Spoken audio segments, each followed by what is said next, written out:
Assalamualaikum warahmatullahi wabarakatuh. Ketemu lagi di Suara Mercy.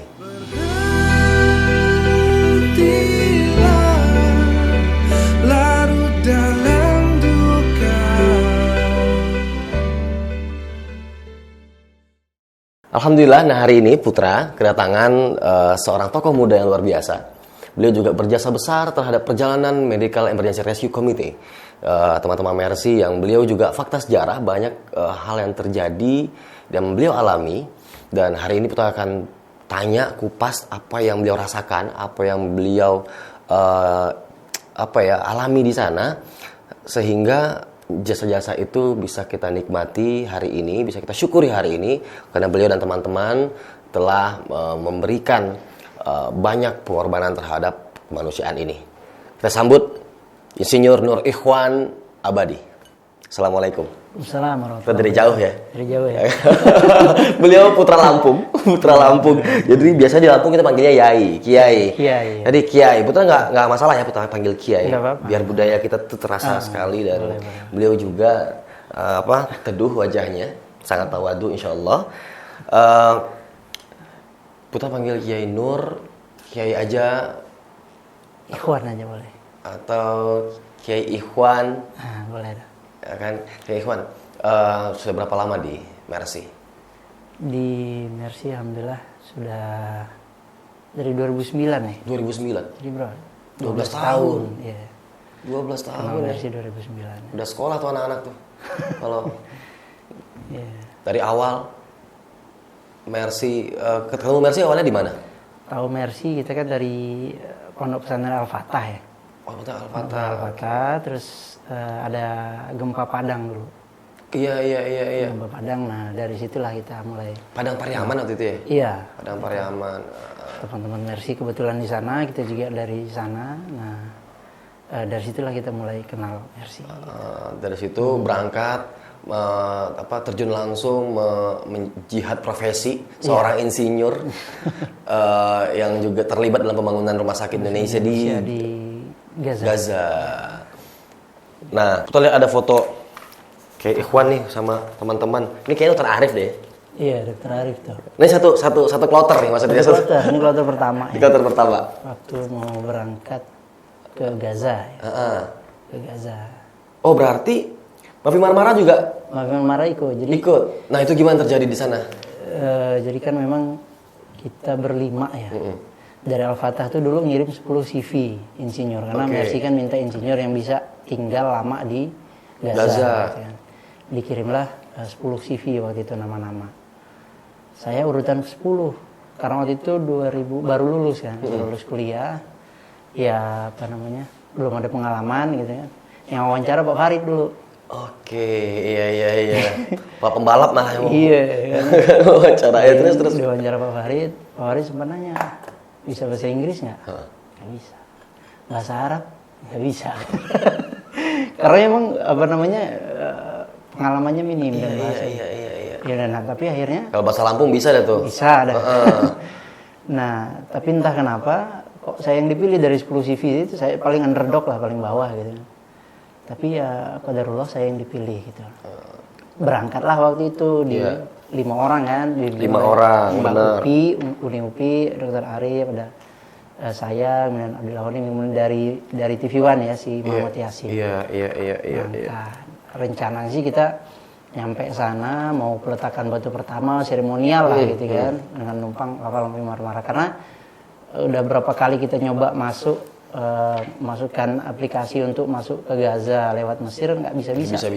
Akhirnya ya udah lewat Mafi Marmara itu. Ya, kemarin tuh sempat kita dikupas juga oleh Dr. Arif tentang bagaimana keadaan di Mafi Marmara. Nah, apa kesan yang paling tidak bisa dilupakan dari Mafi Marmara? Iya, itu pengalaman pertama ya. Pengalaman pertama sebagai relawan, kemudian dikirim ke luar negeri dengan minim pengalaman segala macam. Ya, tentu ada tegangnya ya. Ya nggak bisa dilupain waktu kita mau pisah. Jadi kan di kapal itu, yang dokter dikelompokkan dengan dokter, yang relawan dengan relawan, yang muslimat dengan muslimat, biar nggak kredit ya. Nah, Dr. Arif bilang, ya inilah resiko. Jadi kita briefing dulu nih sebelum misah nih. Ya inilah risiko sebagai relawan, kita nggak tahu apa yang akan terjadi. Mungkin nyawa kita akan melayang segala macam di situasi gini. Saya sempat berpikir, masa sih gitu kan? Nggak tahu kan. Yang tahu banyak informasi itu Dokter Arif dan si Yasin. Karena mereka di wartawan, jadi informasi masuk. Nah kita ini lagi saya sama yang lain memang nggak banyak informasi masuk gitu. Informasi bahwa Israel akan datang, kemudian Israel akan. Jadi penembakan juga kan? Iya. Gitu.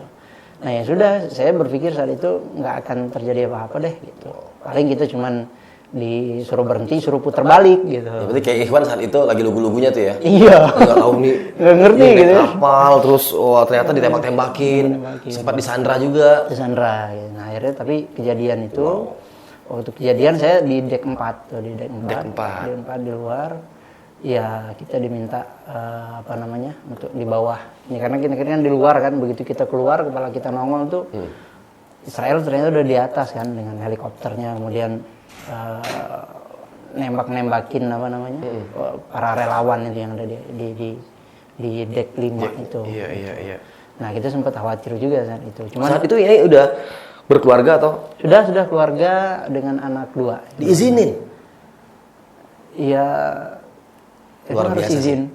Luar biasa. Maksudnya itu dengan doa itu dengan pasti orang tua ya, pasti ada orang tua juga. Kalau mungkin anak istri bisa nerima lah, tapi orang tua ya memang agak berat. Cuman begitu kejadian muncul berita di Lampung Pos, Lampung. Alumni Unila ditembak Israel. Udah ditulis udah mati gitu. Di rumah udah tahlilan. Iya. Udah tahlilan gitu karena dianggap karena di berita itu udah ditembak gitu udah. Wah kerasa tuh. Di headline kan. Ya udah tahlilan berapa 2 hari, sehari per 2 hari. Iya pada saat itu kan Mafia Marmara juga informasinya juga udah informasi masih simpang siur kan hari saat itu. Terus sempat dihilangkan juga kan informasi itu. Udah ada papan nama tuh. Udah ada tagline gitu ya. Iya. Ya gitu. Terus ya alhamdulillah ya kita ditangkap, diikat kan 8 jam diikat. Kemudian dibawa ke Asdod, sampai Asdod diinterogasi, kemudian masukin ke penjara di Beersheba. Berapa lama itu? 48 jam lah. Wah lumayan 48 yang jam. Paling berat itu memang diikat pakai kabel tis itu ya. Kabel tis itu kan agak erat gitu. Jadi selama 8 jam tuh begini gitu. Sampai biru gitu tangan tuh. Iya. Tapi niat saat itu yakin sekali bahwa kita gitu. Insya Allah iya pasrah aja kalau mau mati deh gitu. Iya. Tapi akhirnya terwujud semua pelan-pelan niat ini. Iya. Harapan besar kita keluar kemudian Dokter Yose almarhum. Iya. Kalian jangan ada yang pulang kan ya. Kalian jangan ada yang pulang ya karena kita ya udah kita standby di Jordan 3 minggu nunggu visa nggak keluar akhirnya balik dulu. Nah akhir Mei kejadian, Juni kita kurang lebih sebulan di Indonesia, 10 Juli kita berangkat. Nah sebelum berangkat itu tuh ada foto Sesiam tadi itu. Yang ini kan? Iya, itu dengan Sesiam. Wah ini Sesiam itu tokoh di Gaza ya, udah meninggal kan.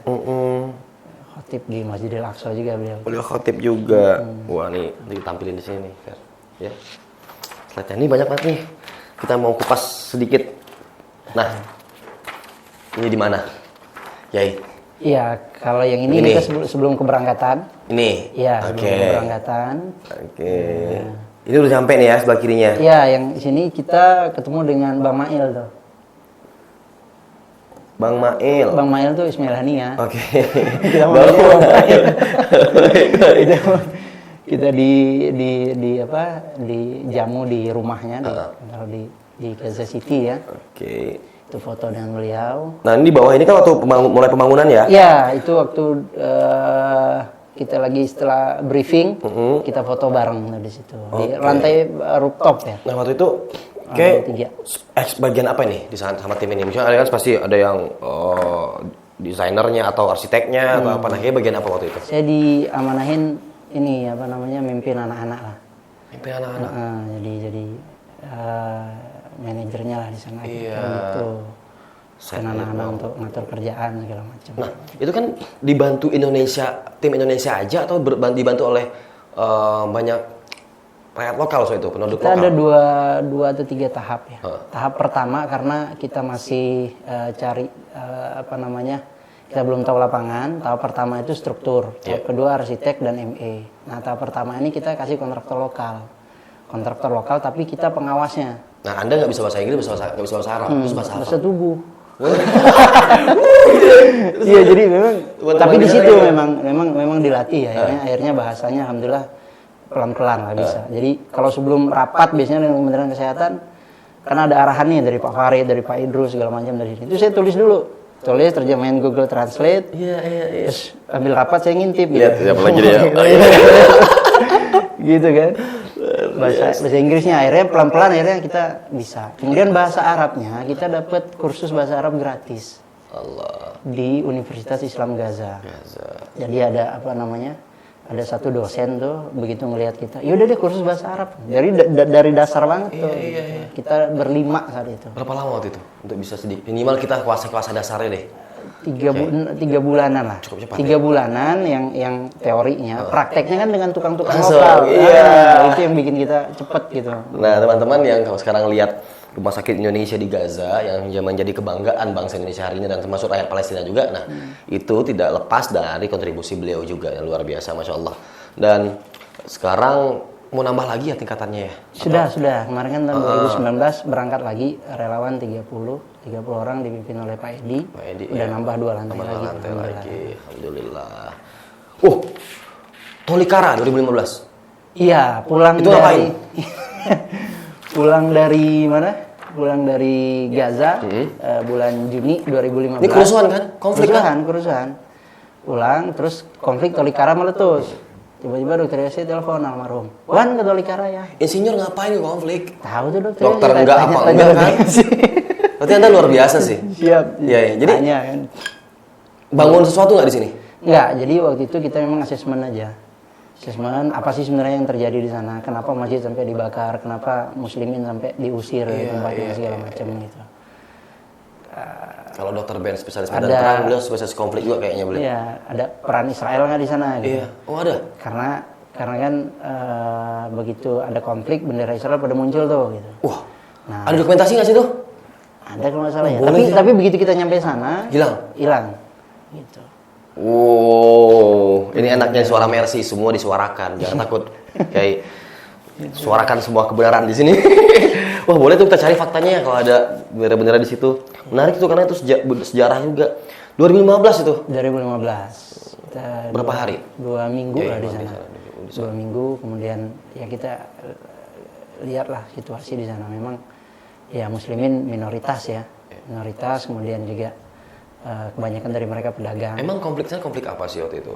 Yang di lapangan yang Kiai bisa lihat, apakah benar ada yang rumornya konflik agama lah, konflik ini? Iya, memang politik banyak hal ya. Banyak hal kan? Banyak pemicunya ya, Kemudian ya sehingga muncul konflik yang horizontal karena di saat mau Idul Fitri itu mereka lagi ada kongres pemuda gereja juga. Iya. Ada provokasi sehingga dibakar gitu. Jadi pasar kemudian masjid itu habis semua di sana. Itu. Berarti apa pandangan nih kayak Ikhwan saat itu ngelihat kemanusiaan hari itu Indonesia 2015 Tolikara? Iya. Apa yang menggugah Anda untuk wah memang kenapa saya dikirim ke sini gitu? Iya, jadi ada memang hikmah apa? Banyak hikmah sih kalau setiap dikirim ke daerah konflik itu. Yang pertama bersyukur bahwa di tempat kita ini yang namanya Indonesia ini masih aman, tentram. Kalau udah yang namanya konflik, udah deh untuk sholat aja, ibadah aja kita susah. Wow. Ini 2 minggu juga ya? 2 minggu di sana. Ditinggal juga tuh anak istri tuh, iya. Keluarga. Tapi alhamdulillah doa mereka yang membuat Yai sampai sekarang sehat walafiat, tetap dibutuhkan oleh umat, kemanusiaan. Dan senantiasa bermanfaat lah ya. Biasa. Sehari-hari kan beliau juga susah ya dapat schedule beliau ya. Hari ini kita dapat jam segini ya kan cukup padat juga. Gimana tentang PPKM gini, ada renggang waktunya atau makin sibuk? Ya harus menyibukkan diri ya. Saya kan di pesantren juga di Al-Fatah diamanahkan untuk ngurusi tentang Palestina dan Al-Aqsa gitu. Jadi kita hampir tiap minggu itu ada webinar. Ada webinar tentang Palestina, tentang Al-Aqsa. Oh boleh tuh undang kita dong. Boleh.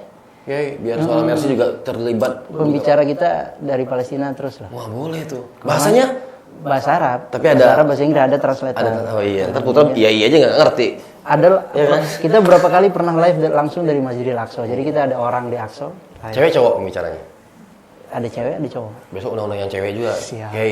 Biar kita yang muda-muda ini lebih nyaman juga ya. Bukan berarti cowok nggak nyaman, cuman di frame kamera tuh, apalagi Palestina tuh, terkadang Putra dibilang waktu itu kayak sama dokter Ben apa dokter Arif, kamu belum nikah ya? Belum. Ya udah Palestina aja. Cocok lah. Nah itu dia bahasa yang Putra nggak bisa kan? Emang saya bisa bahasa kan enggak? Jalan aja dulu kalau ada nasihat dari dokter Yosi. Kalau mau jihad tuh jalan aja dulu. Nanti ilmu Allah yang kasih di jalan. Emang kayaknya udah coba di sana, udah praktekin emang bisa. Apa? Bahasa? Enggak bahasanya kan tapi Gak 3 bulan ya. Jadi, nah ini yang paling fenomenal nih. Ini mungkin lebih banyak di sesi ini Putra akan banyak tanya nih. Iya. Ngapain lagi ke Myanmar? Iya, tahun 2017 Ini masih hangat. diamanahkan ke Myanmar. Bikin rumah sakit. Gaza sama Myanmar beda. Gaza kan Kulturnya beda. kultur beda, sifat orangnya beda, karakter beda banget dah. Secara teologi juga jelas berbeda. Gitu. Minoritas-minoritasnya berbeda. Di Myanmar nih kita satu-satunya tim yang diizinkan untuk stay gitu. Kalau yang lain kan biasanya hit and run ya, datang sehari 2 hari, seminggu 2 minggu balik. Kita yang bisa stay sampai di sana gitu. Nah kita bisa masuk, kemudian bisa tahu gimana karakter dan ngebangun di sana juga ngeri-ngeri sedap gitu karena ini daerah konflik. Kalau di Gaza kalau ada pertempuran Israel pakai pesawat udara kan dari udara jedem gitu kita bisa lihat. Kalau di sini udah perang darat. Iya kita udah nggak tahu tuh. Kalau perang darat mainnya main ranjau darat. Jadi pernah kalau kita di jalan tempat kita dari penginapan ke lokasi rumah sakit tuh, kalau kita bisa lihat kanan kiri jalan tuh pada bolong gitu. Karena orang banyak pasang ranjau darat, mobil lewat jedem meledak, mobil lewat jedem meledak. Jadi kita kalau jalan tuh harus di tengah-tengah tuh. Ini kita berempat. Ada saya, ada almarhum Ahmad Fauzi. Ini masya Allah nih orang nih baru meninggal bulan April lalu. Ada Mas Karidi, suaminya Mbak Tina, dan ada Mas Wanto dari Wonogiri. Gitu. Nah kita berempat yang awal itu di sana. Dan bisa stay ya? Bisa stay, alhamdulillah. Itu kedutaan kita cukup? Alhamdulillah cukup support ya, cukup support, bantu dan segala macam. Banyak cerita unik di sana. Nah, ceritain dong, yang unik itu apa? Yang unik. Selain tadi tuh, selain emang perangnya darat, deg-degannya parah loh, yang beda sama Gaza lah. Kalau masalah duit nih. Kalau ke Gaza kan kita bisa ngirim duit, enak gitu. Kalau sini agak susah, lebih ribet. Sehingga harus dibawa cash. Iya. Bawa cash. Bawa cash tuh. Cash dari sini. Bangun rumah sakit bawa cash. Jadi bawa cash. Kalau bawa cash tim Mercy biasanya nyampe Yangon. Saya kan di Rakhine. Rakhine Yangon tuh kalau naik pesawat sekitar 1 jam lah pesawat. Nah dari Sittwe itu ibu kotanya Rakhine. Saya biasanya ke Yangon untuk ambil duit. Ya dalam bentuk US dollar ya. Ditukar. US dollar kan dikit nih segini. Begitu ditukar dengan uang lokal 2 tas. 1 tas 2 tas gitu kan. Di 3 orang biasanya di lapangan karena pekerjaan banyak kan. Saya sendiri biasanya ke Yangon. Begitu habis tukar saya balik ke Sittwe. Nah, pernah suatu ketika saya balik ke Sittwe. Sudah baru nyampe Sittwe ada kabar bahwa jalan ditutup, ada peperangan di antara Sittwe dan Miao. Miao itu tempat kita standby lah sekitar 3,5 jam kalau naik perjalanan darat gitu. Waduh, saya bilang, yaudah satu-satunya jalan kalau kamu mau ke Miao katanya kamu harus naik speedboat. Ya udah dari bandara lari kita ke speedboat, minta antar ke dermaga kan. Nyampe sana itu kapal speedboat tuh yang biasanya berangkat jam 2 itu 1:30 udah berangkat. Dan itu speedboat terakhir. Waduh, saya bilang, ini duit 2 tas nih. Dan ini amanah umat lagi. Amanah umat gitu kan. Waduh, mau nggak mau saya harus nyampe di Miao nih, gitu. karena kebutuhannya mendesak. Iya. Udah, akhirnya lari ke terminal. Nyari mobil, sewaan mobil. Sampai terminal nggak ada satupun mobil yang berani nganter ke sana. Waduh, saya bilang ini gimana? Teman-teman udah pada nelpon kan? Nelpon yang macam. Akhirnya nego. Ada yang mau satu orang. Bayaran 7 kali lipat dari harga biasa. Wow. Ya udah saya bilang mau ngapain lagi? Saya nggak ada pilihan kan? Nggak ada pilihan. Jalan lah. Si supirnya bilang, kamu jangan ngomong apa-apa ya kalau ada checkpoint. Iya. Siap. Tapi mereka tahu kalau Kiai dari Indonesia. Tahu, supirnya tahu gitu. Tapi kan muka mereka kan hampir mirip Iya, kan? iya. Jadi nggak terlalu. Atribut Mercy dipakai tapi ya? Enggak juga. Nggak boleh. Oh iya benar-benar. Di sana harus ngilangin apa? Atribut apapun. Atribut, jenggot, cukur, segala macam atribut. Kita pakai kaos oblong, sama sendal jepit aja udah kayak gitu aja udah. Kayaknya hilang tuh ya saat itu.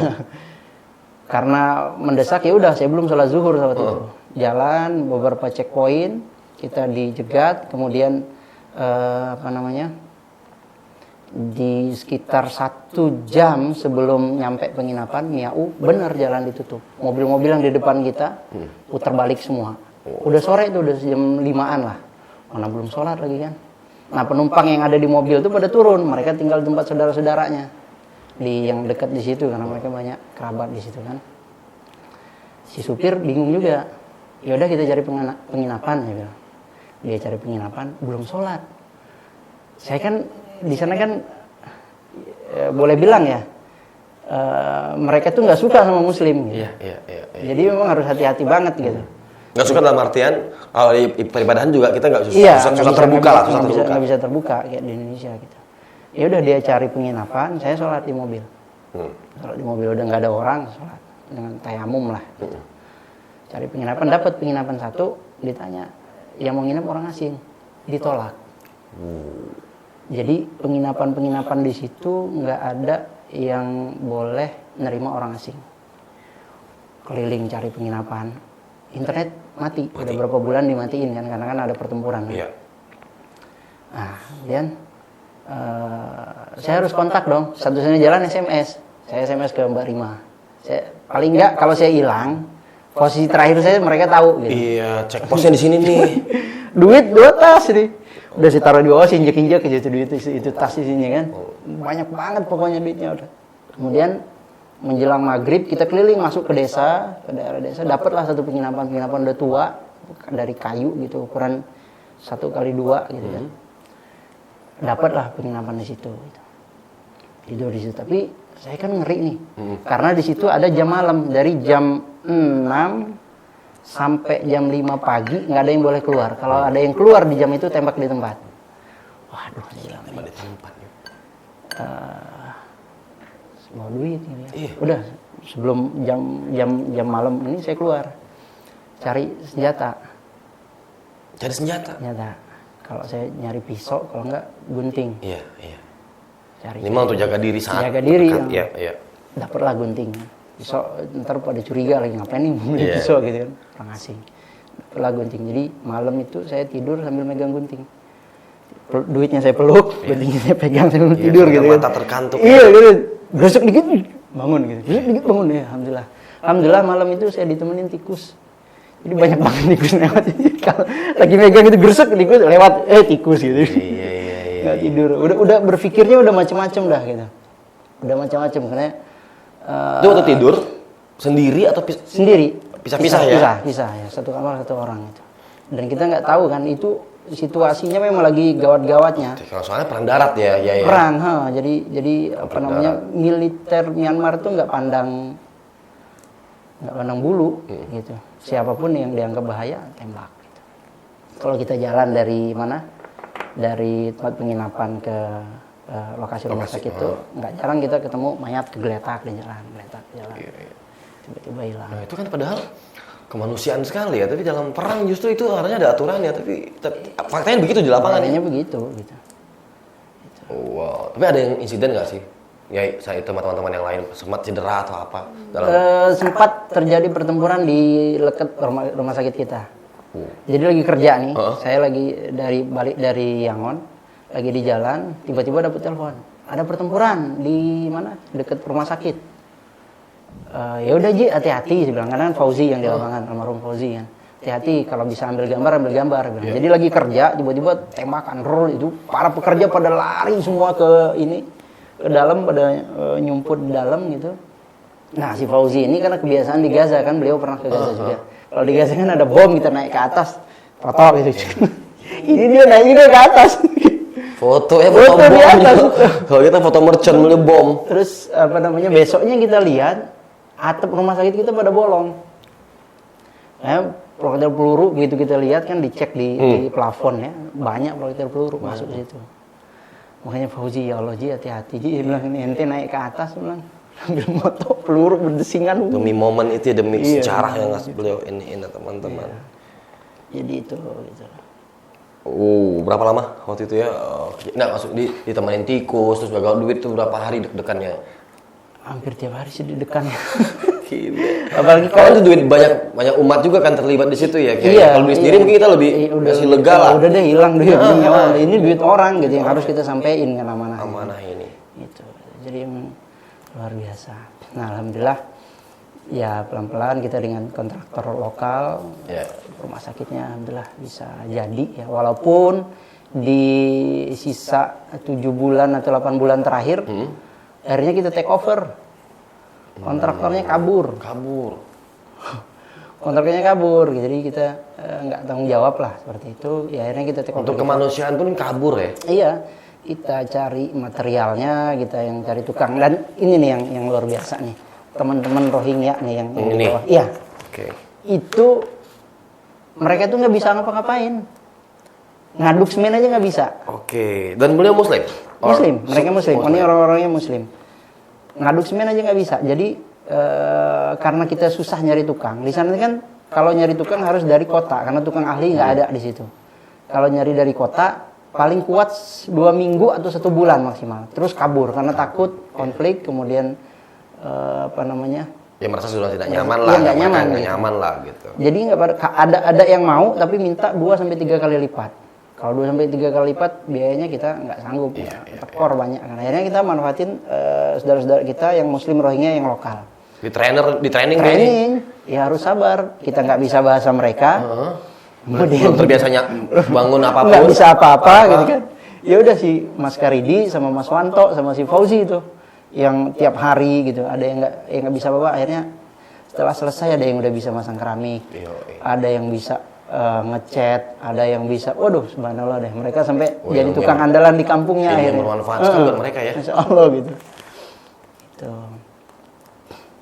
Mereka ini kiai yang siapin sarung atau emang pakai sarung? Yang mau pakai sarung. Jadi adat mereka memang pakai sarung gitu. Berarti emang sarung itu emang nusantara sekali ya. Tidak hanya identik dengan Islam sebenarnya sarungnya. Nah budaya, corak-coraknya juga. Iya. Dan mereka kebanyakan warga miskin di sana. Jadi pernah ada satu cerita seorang ibu gitu ya. Seorang ibu dia gendong anaknya satu dibawa lah dua orang. Datang ke tempat kita. Si anak yang digendong ini lagi segenggam nasi. Minta makan dong gitu. Bahasa mereka. Ya udah kita kasih duit lah. Besoknya datang lagi. Minta lagi dong. Gitu. Duit belum makan nih, kasih lagi duit.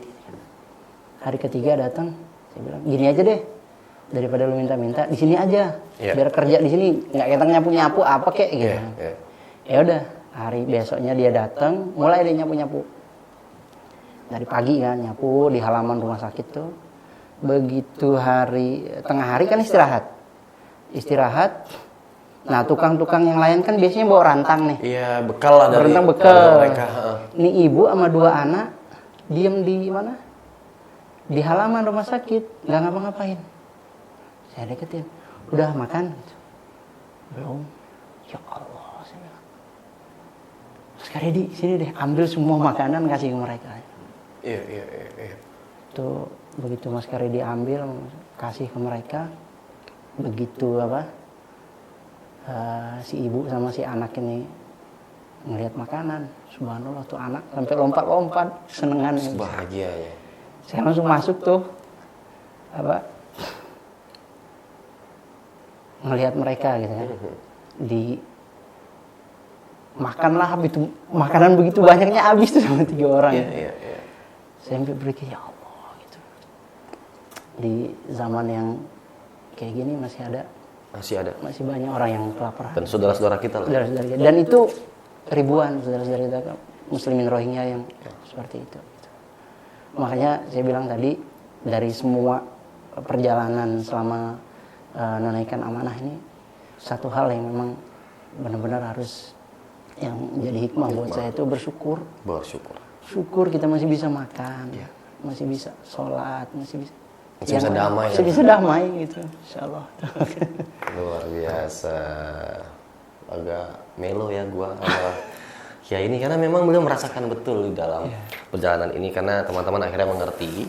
Mungkin ya terima kasih buat seluruh relawan, seluruh yang sudah donate ke Mercy, percaya ke Mercy untuk ikut terlibat dalam kemanusiaan. Jadi inilah buktinya di Suara Mercy kita akan buka kemana sih yang kita donasikan selama ini dan fakta-fakta sejarahnya menceritakan kejadian. Jadi apa yang kita berikan bukan jumlahnya yang kita pikirkan, tapi beginilah perjuangan teman-teman Mercy, relawannya, terus seluruh elemen yang terkait dengan Mercy ini berkontribusi banyak. Seperti yang beliau ceritakan, kita mesti bersyukur dari hikmah ini. Kiai Ikhwan juga mengatakan bahwa di sana saudara-saudara kita yang mungkin minoritas dan kita merasa minoritas di sini ternyata perbedaan itu terasa sekali. Minimal ada kebebasan dalam berteologi itu beragama sendiri. Ada terus bagaimana mengemban amanah. Beliau juga bawa uang umat, itu deg-degannya seperti apa. Beliau juga harus meninggalkan anak istri. Nah, hal ini yang mungkin nggak bisa semua orang donate atau donasikan waktunya, energinya, pikirannya, bahkan meninggalkan keluarganya. Tapi alhamdulillah Kiai Ikhwan masih bisa hadir dan masih terus mengisi kemanusiaan, dan Lampung bangga punya Anda, Indonesia pasti bersyukur punya Anda.